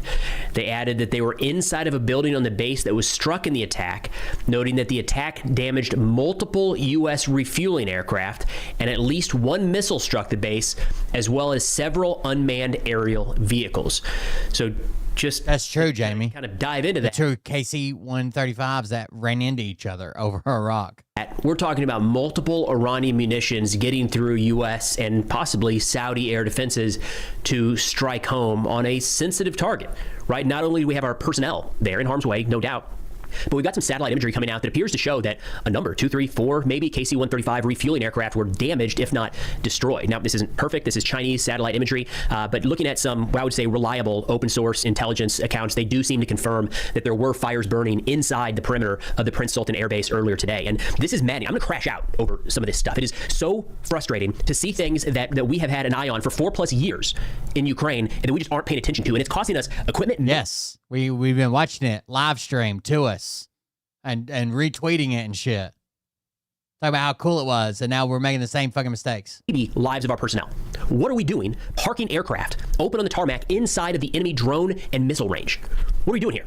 Like, we have made, on this channel, have made fun of the Russians that don't learn that lesson and lose aircraft after aircraft after aircraft, and their own channels just complain and moan about how they can't find overhead cover. They can't even put a net up. Look at what we're doing. Are you kidding me? 4 years, we didn't learn a single lesson? Those aircraft cannot be parked out there in the open like that. They are so incredibly vulnerable. And it's equipment, and hopefully in this case, the only thing that was lost was equipment, and hopefully the service members that were wounded all make a recovery. But like, we had the opportunity to watch this playing out. There's no guesswork involved here. We're 4 weeks into this conflict. Iran continues to sling drone and missiles at American bases throughout the region every single day, and we are still parking aircraft out in the open, able to be hit with a cheap $20,000 drone. I don't know what hit that aircraft right there. Clearly something detonated, and it doesn't take a ballistic missile to destroy or significantly damage and take out of operation for weeks, months, maybe years, a U.S. aircraft. What are we doing? This is ridiculous. The lessons are right there for us to learn. We have to take them. I hope, and I'm getting more and more nervous the longer this conflict goes on, and the more footage that we're seeing of aircraft parked out on the tarmac. No excuse. Hey, hardened structures are hard to build. Got it. Not all of aircraft will fit inside of them. Fine. Something temporary even helps. So, I mean, if do anything other than just parking them wide out in the open. Keep them moving if we have to. Pay the fuel bill. Nothing else. Make it to where they can't see the aircraft parked on the tarmac when they get ready to launch that munition. They could be using satellite imagery that's 24, 48 hours old and know exactly where they need to program that Shahed to impact. No excuse. So even if they did have this imagery from China or Russia or whatever, who cares? It should have been so outdated that that's what we were talking about the other day, right? The OODA loop, right? How old is this information? How long does it take to get a strike? Who's picking up the phone to make the call? Are we killing those people when they make the call and saying, hey, we got good intelligence, strike here, right? What? How is this? How good is this information? We can't technically stop them from providing this information, but we can make it to where it's useless information. Up camo nets, put up anything. Try to obscure the aircraft we have on that tarmac even just a little bit. These are sitting ducks. On top of this, just a couple days ago, we saw FPV drones flying through the U.S. Embassy in Baghdad. Camo nets. That's my idea. They need to program that Shahed drone to impact. No excuse. Put up camo nets. Put up anything. Try to obscure the aircraft we have on that tarmac even just a little bit. These are sitting ducks. And on top of this, just a couple days ago, we saw FPV drones flying through the U.S. Embassy in Baghdad, through Camp Liberty, just hitting whatever they wanted. On top of this, Hezbollah yesterday just released their first footage of an FPV drone striking an Israeli tank. It's not clear how much damage that did, and the pilots no doubt are still learning. They're a little bit wobbly in a lot of ways. Come on, we know our adversaries have these capabilities. It is ridiculous that we are watching them successfully carry out some of these attacks when we knew that this is exactly what they would be trying to do. Now, to that end, Iran still has a significant open book test, guys. Pick a number, however many you think they need to continue to carry out some sort of terror attacks across the region. It's not a lot, but according to some new reports in Reuters, they say the United States can only determine with certainty that it has destroyed about a third of Iran's vast missile arsenal as the U.S.-Israeli war in the country nears its 1 month mark. They say the status of around another third is less clear, but bombings likely damaged, destroyed, or buried those missiles in underground tunnels and bunkers. One source says part of the problem is determining how many Iranian missiles were stockpiled in underground bunkers before the war started. I'm nervous with the assessments that we make of enemy munitions. We've never been very good at that. Or at least in recent years, right? Russia, we've talked about this recently, but I think it was a month into the conflict, the Russian invasion into Ukraine, and reliable outlets were saying Russia is on the verge of running out of their missiles. Last night, Russia fired more missiles into Ukraine, 4 years in. Now, it's a little bit apples to oranges because Russia is very much still producing those weapon systems, but one of the challenges in Iran is they have these underground facilities. We don't know exactly how many they produce. We don't know exactly where all of those missiles are, and in some of the cases, it looks like we've been trying to cave in some of the entrances to these underground facilities. Look, yes, that helps. That moves us in the right direction. We should not and cannot assume that Iran has a deep underground bunker that they have been preparing for. They built that to go to war with the United States and Israel, all right? There's not like some other entity that they're waiting to go to war. So they're watching what we are capable of doing and trying to defend against that. So these underground facilities, do you think that they have one entrance or two entrances or maybe multiple ingress and egress routes just in the event that one bomb closes an entrance, right? So we can do that, but we don't know how many of those are closed off. We don't know. The administration is working too hard to win the propaganda war, right? To win the war in the media, to win the war for re-election, and not being honest with people. And then we see stuff that we never expected to happen because we're not getting honest answers from Hegseth and Trump and everybody else. I don't know how many missiles still remain underground. Now, the strikes are continuing in both directions, and I'm trying to highlight the Iranian attacks they're getting through because that is costing us equipment. It's costing us the lives and the well-being of our service members that are downrange. I think that is critically important to highlight. We aren't getting a ton of information about U.S. and Israeli strikes. Well, aren't getting a ton of information about U.S. strikes in country. Israel actually continues to share a significant amount. Earlier today, Israel announced that, or through a couple different releases, the Times of Israel, I should say, said the Israeli Air Force bombed 2 of Iran's largest steel factories, according to Iranian media and Israeli security sources, as well as 2 facilities linked to Iran's nuclear program in moves that sparked vows of retaliation from Tehran. They said the strikes on the plants, which an Israeli security source, briefing reporters, said were partially owned by the IRGC, were expected to cause billions of dollars in damage to the Iranian economy, as well as paralyze Iran's steel industry. This is some of the kind of long-term damage to Iran that the United States generally has not been pursuing, but we have seen Israel go after a number of facilities like this, energy facilities, oil and gas facilities.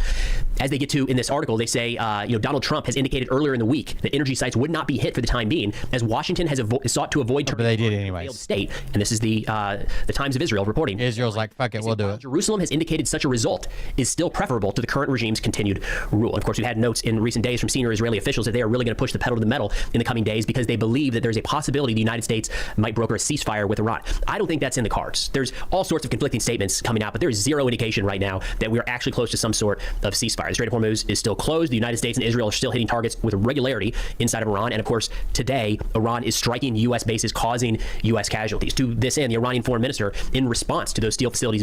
Dude, I remember being aggravated with politics before Trump, but never to this fucking degree. Like, holy fuck. Hit said, quote, Israel has hit 2 of Iran's largest steel factories, a power plant, and civilian nuclear sites, among other infrastructure. Israel claims it acted in coordination with the United States. Maybe just because I was younger and paid less attention and blah, blah, blah, but this seems like a new level of fucking presidential trolling. I don't know what... Contradicts President Trump's extended deadline for diplomacy. Iran will exact a heavy price for these Israeli crimes, excuse me. I don't have a lot of confidence that the talks are even happening. I have a feeling that people might be talking right past one another. A lot of the demands being laid out. So what the United States has laid out, well, I would like to see that accomplished. If we could push a button and we're there, sign me up. There's no indication that Iran is ready to sign on to that right now. Rather, maximalist demands is probably a good way to put it. Iran, too, has issued what I would argue are maximalist demands. You know, not just that the United States repays for any damage caused during this war, but one of them is that the United States leaves the region entirely, hands over all their bases to the countries that they're currently operating in. I don't think that's probably in the cards anytime soon. Now, President Trump or some of his advisors might want to do that, but if we right now, this week, even this month, all of a sudden started withdrawing all of our forces from the Middle East, it would be very hard to call that anything other than a defeat at the hands of the Iranians. So no doubt, or at least the near term, withdrawing from bases in the Middle East probably isn't in the cards. So what we're seeing in these negotiations are two hard lines being drawn on each side, very little wiggle room in the middle. One of the things that is still kind of up the sleeve and we're waiting to see the wild card, in a sense, are the Houthis. And news was going around today that the Houthis were about to make an announcement. In fact, their military spokesperson, Yahya Saree, haven't heard from him in a while. The last time he spoke up was, I think, in December. The last time he gave a press conference, and it was during a missile attack they carried out, or they tried to carry out into Israel. They all of a sudden said, we've got an announcement coming, big announcement by the Yemeni Houthis. And the reason this is significant, to pull a map up here real quick, is the Houthis have the ability, talk about a wild card here, we've got the Persian Gulf up here to the north, the Strait of Hormuz is what Iran has effectively shut down right now. If we zoom out just a little bit, the Bab el-Mandeb Strait is down here off the coast of Yemen. So this is the area where the Houthis were able to we're thinking they're going to enter the war and try to shut down their strait as well. Exact their influence in the last couple of years. Look how narrow this strip is right here. So trying to move from the Red Sea to the Gulf of Aden, very, very narrow. This is all, most of this is Houthi controlled along the coastline, or at least inland just a little ways, certainly Sana'a. Djibouti. So they were able to strike a couple commercial vessels, go after U.S. military vessels for a while, a lot of back and forth in this region. They haven't entered the fight. They haven't fired any missiles at Saudi Arabia. They haven't fired any drones or missiles at Israel. And they have not tried to impede commercial shipping through the Bab el-Mandeb Strait. That is the thing that a lot of people are waiting for. Because if that happens, you've got not only the Strait of Hormuz and the Persian Gulf shut. Yeah, and it's like every day they're just doing something so fucking retarded. I don't even know what else to say. It's so fucking retarded. It's harming people. It's getting people killed. It's the wrong decision. It's the exact opposite of what they campaigned on. And then they have these fucking cocksuckers that worship everything they do and will justify any goddamn thing. Well, you don't have all information yet. Shut down. But now we're anti-war. Yeah, we should fucking destroy all of Iran. Boots on the ground. Let's do it. I thought you were anti-war. You don't understand. This isn't a new war. This war's been going on for 47 years. We got to finish it now. Now the secondary route is shut. And Trump's stopping fucking press briefings to talk about Sharpie deals that never happened. Saudi Arabia is still able to export a bit. They have pipelines running west, and they are able to move still a little bit of oil out through the Red Sea. If this shuts down, you're talking about, I mean, by and large, this entire Middle East region effectively shut off from commercial shipping. It's going to take a while. Again, you're talking about folks having to go all the way around Africa to try to reach some of these areas, right? The Houthis are a major wild card in this scenario. They haven't done anything yet. Just a few hours ago, they released a statement. People were on pins and needles thinking this might be it. But no, they kind of just said, we maybe will join if we decide to join. They laid out a couple terms here. They said, our fingers are on the trigger for direct military intervention if any of the following situations play out. The joining of a coalition to the United States and Israel against Iran. So if another country joins in the U.S. and Israeli attacks against Iran, in that case, the Houthis would intervene. Notable because we have seen some reports in recent days that maybe the UAE, maybe some Gulf countries are going to participate in helping to open the Strait of Hormuz. This Houthi claims, or this Houthi threat seems to be addressing that. The second is the use of the Red Sea to carry out any hostile actions by the United States and Israel against Iran or any Muslim country. So maybe, if we're reading a lot into this, military vessels transiting the Red Sea, but there's been no indication yet that the Houthis have gone after any military vessels since the last round of fighting ended with Operation Rough Rider. And the last one is continued escalation against Iran in the axis of resistance. That's pretty vague. I feel like that's one that could play in their favor. They could just say that is increased aggression. It is not increased aggression. Earlier today, the Iranian foreign minister said strikes on steel factories was increased aggression. Doesn't look like that's how the Houthis interpreted it, but either way, they're kind of leaving that open. And I do want to stress the Houthis closing down the Bab el-Mandeb Strait while the Strait of Hormuz is closed would exact a degree of pressure on the United States and Israel that we have not yet felt in this conflict. I'm a little bit surprised the Houthis haven't chimed in at all quite yet, but that is certainly an area of this fight that we need to keep an eye on. Now, for those interested, we just stood up Substack within the last couple of days, week maybe. I think the platform is great. It's really useful. And what we're doing is we're consolidating content over there. So long form, short form interviews, we've got clips, we've got daily research, links to articles, podcasts, things like that, all of it in one place along with a community chat. It's actually starting to go now. So community members can add to the chat and they're all kind of discussing these topics. It's almost like you just took a couple of mentally retarded TV personalities and podcast bros and put them in charge of the most powerful country in the world. That's what I feel like it's sort of similar to. Back and forth. I like it. I think it's been a good platform already. Looking forward to continuing to post over there. So if you're on Substack, consider. All right, what's going on, everyone? So a couple. This is the update, by the way. Iran war updates here. We've got some pretty significant developments that have already played out this Saturday morning. First off, the Houthis have now entered the fight. Yemen-based group just fired a couple missiles at Israel earlier today. My understanding is both of those were intercepted, but their entrance into the war on the side of Iran does add some unique new challenges to this conflict. We also got notification from U.S. Central Command that around 2,500 Marines from the 31st Marine Expeditionary Unit have now arrived in theater. So when we're talking about the possibility of the United States putting boots on ground, this is the first group that could do that. I mean, yes, technically we could have flown paratroopers in or special operations forces, some sort of infiltration like that. When you're talking about a large force that could be used to seize an island, clear an island, establish a beachhead in Iran, this is the first group in theater that could carry out one of those objectives. I would still argue, and we've talked in recent videos, that it's way too small of a force to carry out much of that, but either way, significant that we now, for the first time in the war, have the boots on ground in theater, should we decide to put boots on ground. Now, starting out with the Houthis, yesterday they put out an announcement from their military saying they were getting ready, they were thinking about it, they might join the war if the United States and Israel escalate the attacks against energy infrastructure in Iran. They talked about maybe getting involved if the war expanded to other areas or if another nation joined the U.S. and Israeli alliance. And then just a few hours later, they said, that's it. We've seen escalation. In fact, their exact words were, quote, due to the continuation of military escalation, the targeting of infrastructure, and the perpetration of crimes and massacres against our brothers in Lebanon, Iran, Iraq, and Palestine, they entered the fight. Now, I'll pull up a map here to give you an idea of how this plays into the conflict. The Houthis based down here in Yemen, look, they're a headache, right? They're well dug in. We've carried out significant bombing campaigns against them just in the last couple years, right? But they're based down here in Yemen. So looking at the map, we've got Iran to the north, Persian Gulf, Saudi Arabia, Yemen, Red Sea off the kind of west and northwest coast of Yemen. Damn. Overnight, it looks like Yemen launched a couple missiles at Israel. My understanding right now is both of those were intercepted. But the challenges that are now in play is that Saudi Arabia, the UAE, Israel, and I mean, it could be worse, right? Fucking Mike Lindell could be president or some shit. Maybe some others now have to be on the lookout, not just for Iranian missiles coming from this direction, but from Houthi missiles and drones coming from the exact opposite direction. So when you're emplacing your air defense assets that are limited for anyone in the world, they now have to be watching for the possibility of strikes from two different directions. Now, wherever you fall on the conversation about interceptors and the quantity that we have, if it's we have more than we could ever possibly use, or we're on the verge, or any of our allies are on the verge of running out, wherever you sit in that, there is a finite number, right? So now those defenses are being stretched just a little bit more. Mike Pillow, man. Aspects simply in their joining, and now some of these countries having to look in different directions for the possibility of incoming munitions.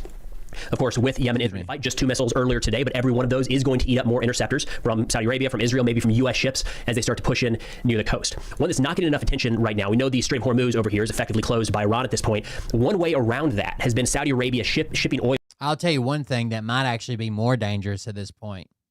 Let's say, so Israel thinks that we're trying to push peace, so they're striking harder, right? And a lot of this is take out military leadership. They've been taking out leaders. The IRGC is basically a terrorist organization, right? They are the devout, like everything goes. We worship this country. We'll do fucking anything. They are like religious zealot war fighters, like you would think of like ISIS, but with fucking uniforms and badges and shit, right? So even if we do get some type of deal in place, what command structure is there to implement it and to hold it in place? Who's to say that like we come up with some type of deal, right, that doesn't make Trump look like he lost, and we open the strait back up and get to do this and pull out or whatever? Who's to keep, fucking the RGC in the South to tell them to have enough power to have them actually stand down instead of keep fighting? To their west, and I believe, if you get the town right here, it was up here to the north. Yanbu, I believe, is the location here where a new pipeline was just built. There's a significant amount of oil that Saudi has started shipping west to bypass this Iranian blockade or effective blockade at Hormuz. That pipeline is now a vulnerability. It will need to be protected across the entirety of Saudi Arabia. Just something to keep in mind. That's probably a soft target should the Houthis decide to go that direction. Of course, the big one here is if they decide to shut down shipping in the Red Sea. They have done it before. They're capable of doing it simply with a threat, let alone firing a couple drones or missiles into this area. But look at how narrow this Bab el-Mandeb Strait is. I mean, that's even more narrow, I think, even more narrow than the Strait of Hormuz. There we go, both of them on the map. These are the 2 pinch points. All right, so we know this one's closed. The Houthis now, if they threaten and actually do close this, you've got a major portion of the world effectively cut off from any shipping in this area. Now, what we saw during Operation Rough Rider a little over a year ago is the United States massed assets in this region to try to open the shipping lanes by force, shooting down a lot of Houthi missiles and drones. We do have a significant naval presence, no doubt, right now in the CENTCOM area of responsibility. We haven't seen a lot of them push into the Gulf of Aden or the Red Sea. We might have to see that now with the Houthis actively engaged in this fight. Of course, the big thing we have to watch for is do they decide to shut down the Strait of Hormuz? We know that, the Bab el-Mandeb Strait. We know that is the asymmetric advantage that Iran has in this, is the financial, the economic impact that they can have on the United States, on Israel, and all of our Gulf allies. This would be a significant blow if the Houthis decide to go that route. In fact, to that end, there was a pretty interesting article that I wanted to share with you guys from Nadav Ayal talking about this in his Substack a couple days ago, where he raises the question of what if Iran thinks they're winning? Because you're seeing a lot of arguments, a lot of debate around how do you measure, how do you determine who is winning a conflict in the middle of it? And look, personally, I think it's a pointless conversation. I don't think it helps anything. Like, you need to accomplish the objectives of the conflict. And historically, countries are winning until they lose, or they're losing until they win. So I don't know that grabbing a point in time and coming up with whatever metrics you decide are most useful is the most beneficial way to measure progress in a conflict. But it gives you an idea of what these negotiations might look like or not look like. So y'all here says, quote, security officials in Israel say— Well, yeah, and a lot of their leadership was based on fear. Like, we know this guy's the leader, and we're afraid he'll come have us fucking beheaded and shit. Now, if those powerful leaders aren't there, and there's somebody they just suddenly claim, oh, don't trust that guy, he was stood up by Israel to shut this shit down, we're actually doing well, we're winning, we're pushing them back, blah, blah, blah. They could easily have all these segmented fucking armies break off that are still fighting, that are still closing the strait, they're still firing drones, they're still doing this. It seems like that would be, that's going to be a shit show. The main problem lies in a mass pillow fight, yeah. Mike Lindell got his ass whooped in the elevator that time. Iran's sense of victory. Iran is issuing what it'd be like, dripping with arrogance, demanding the removal of all American bases from the region and the collection of tolls by Iran in the Strait of Hormuz from every oil tanker. This is not posturing, I am told. The Iranians truly believe that they are winning. So what do you do with this, right? You have to be able to have such overwhelming military success that there can be no possible route to even thinking 5% that you have won. Because right now the Iranians feel, or at least the Iranian leadership that is making the decisions, feels that they have the upper hand. And to some of them, that means they're going to want to see this through a little bit further. They say one security source put it this way. Part of the problem with Iran's leadership right now is that it is so detached from reality, hiding and fearing for its survival, that it does not fully grasp the extent of the damage inside of Iran. As a result, it is not sufficiently incentivized to move towards a meaningful agreement. They said even Iran's gesture to the United States, apparently allowing some tankers to pass, is seen by the Iranians as recognition of their new status running the strait. It is not a kind gesture in their eyes, but a dominant one, proof of superiority. I think that's something we have to keep back in mind. Like, we can run the clips from sitcom of all the things getting destroyed, and look, 1-to-1, it's not close, right? Iran has lost a bunch of their senior leaders. They've lost a bunch of their missiles. They've lost a bunch of their missile launchers. Their Navy and Air Force are effectively gone. Their nuclear program is probably set back even further now than it was back in June. Like, no doubt the United States has inflicted, and Israel have inflicted significant damage on Iran. The casualty figures aren't close, right? Tragically, we've lost 13 Americans so far in this conflict. The last estimate I saw was in the thousands. We were talking about Iranians. Every metric, if you want to look at in terms of numbers, you can put numbers on the screen. The United States and Israel are winning that fight. But what if the people making the decisions in Iran think that they have the upper hand and that they are actually leading this fight right now and have a clear path to victory? Just something to keep in mind as we hear more about these negotiations, either are or are not playing out. In fact, it sounds like they're getting ready to talk in Pakistan, but the last note I saw was that it was Turkey, Egypt, and Saudi Arabia that were engaged in the talks. Notably absent there, Israel, United States, Iran. So I don't know that the talks are actually going anywhere, but again, just something to have back in mind. We have to step away from what is the information that we're seeing and how we're observing the war, and just a little consideration to how are the people perceiving the war that are making these decisions inside. We have to keep our soldiers alive, right? Because of the fallout, because of the press, because we don't want our soldiers to die. Iranian leaders are trying to keep themselves alive, no matter how many bodies they throw at the problem. Iran, it may not be rational, but it'll help give a little bit of an insight into how they're responding. Now, this all comes as additional U.S. troops are flowing into the region. We mentioned just a moment ago that the Central Command announced that the 31st Marine Expeditionary Unit has now arrived in theater. They said the America-class amphibious assault ship serves as the flagship for the Tripoli Amphibious Ready Group, 31st Marine Expeditionary Unit, composed of about 3,500 sailors and Marines, in addition to transport and strike fighter aircraft, as well as amphibious assault and tactical assets. Again, a number of ways these guys could be utilized, everything. You're telling me that Trump would care about how many soldiers died if he was on the verge of being ripped out of the White House and fucking beheaded on Pennsylvania Avenue? He'd be like, I don't know, we're taking too many losses here. I think I'm just going to give myself up. From seizing Iranian tankers that are being let through the Strait of Hormuz and flowing to the east. It could be used in that capacity to board and seize some of those tankers. It could be reinforcing U.S. bases in the region. It could be helping to exfil Americans stranded in locations throughout the Middle East. Or, of course, it could be used in offensive capacity, the start of a buildup to push into one of these islands or any number of territories held by Iran in or around the Persian Gulf.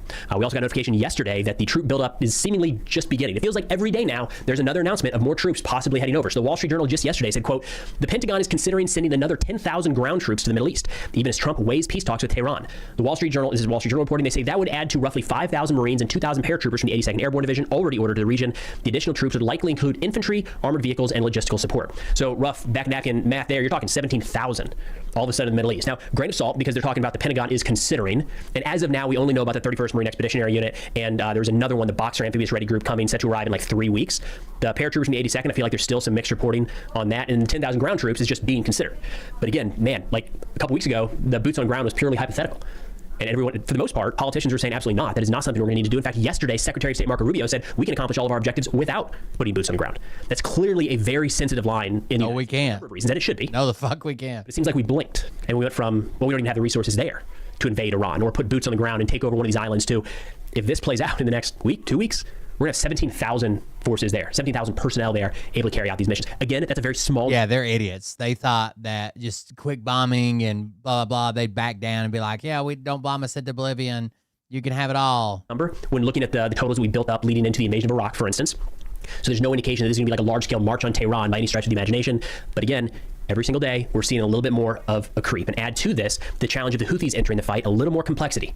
And now we've got to, and we're talking about wrapping up something to end this conflict. It's not just Iran, but it's some of their proxies as well. The proxies do not always take direct orders from Iran. It's a weird relationship. So as of now, it's not just Iran, but it's their militias in Iraq and Syria that are still today firing drones and missiles at U.S. bases. It's Hezbollah that has kicked off some of the heaviest fighting in a long time along Israel's northern border, and now it's the Houthis. Every one of those groups has their own independent objectives, has their own rationale for doing what they're doing. No doubt a part of that is tied to Iran, but none of them are to the point where Iran can flip a switch and just say, now you attack or now you stop.